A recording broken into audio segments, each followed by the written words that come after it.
S&P 500 ETF today we're down over $6, pulling back between some moving averages.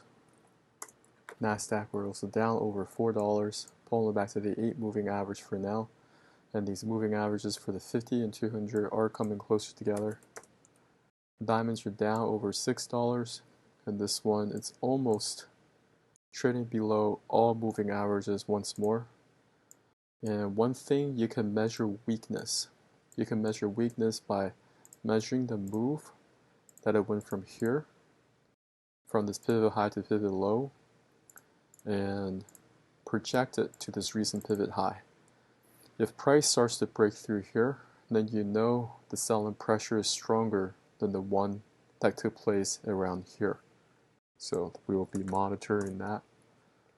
Russell 2000 down over $3, and this one is below all moving averages now.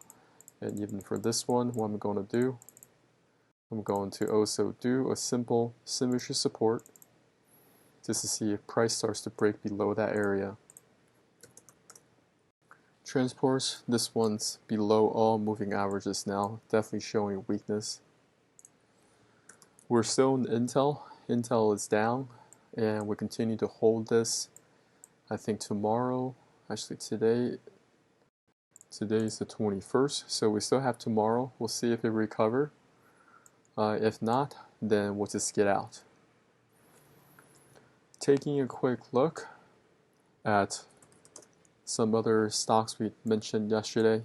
Microsoft is starting to come back down to an area of symmetry support. We also talked about Apple. Now this one broke through this first area of symmetry support.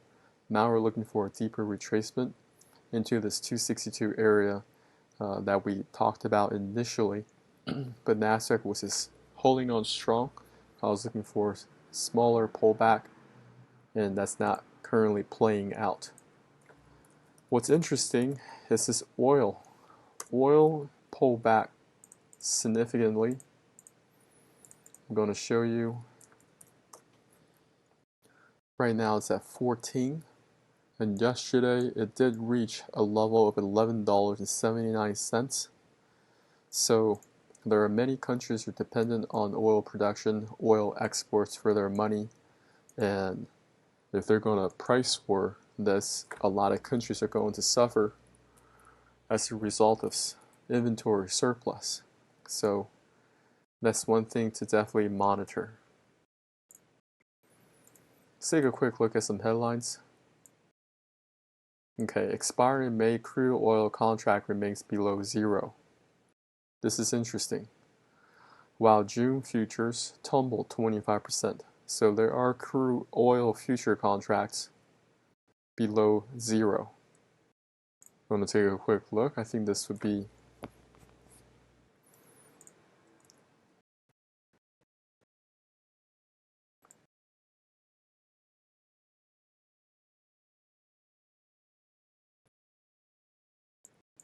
so this is WTI right here.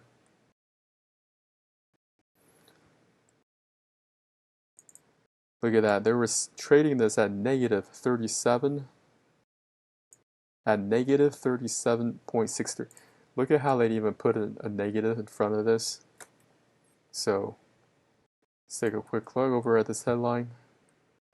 Oil prices are still crashing. Global stock markets are hurting after a sudden collapse in US oil on Monday. Okay, so they are talking about this product, but specific oil contracts in certain months are trading in the negative. Mike Maloney from Gold Silver also talks about this in more detail. Germany pulled back close to 3%. Euro 50 close to 3 as well. Japan also pulled back. Now these are still smaller pullbacks. They're not like massive hemorrhaging of the markets. Now if they start to pull back significantly, kind of like pulling back below those symmetry supports which I've outlined, then we definitely have, looking at the Dow, this is definitely showing some more weakness. You can see it starts to break below that area. So let's go to the Dow real quick. Dow future contracts. Okay.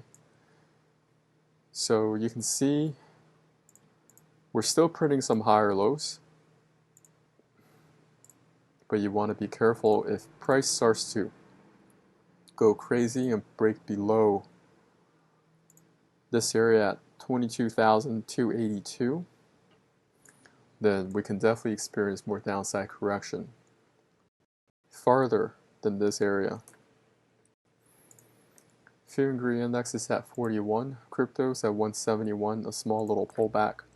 Forex Factory today is just going to take a quick gander at what's going on.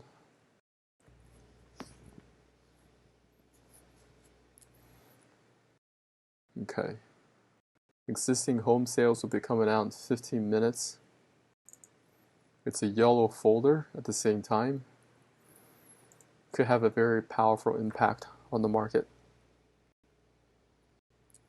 Going to be crude oil inventories again tomorrow. Even though it's a yellow folder, I still think that's going to have a big impact in the market. Unemployment claims, they're forecasting 4.5 million. And that's what we got going on this week. Thanks so much for watching this video. Leave a comment below. Let us know what you think, and we'll talk to you soon.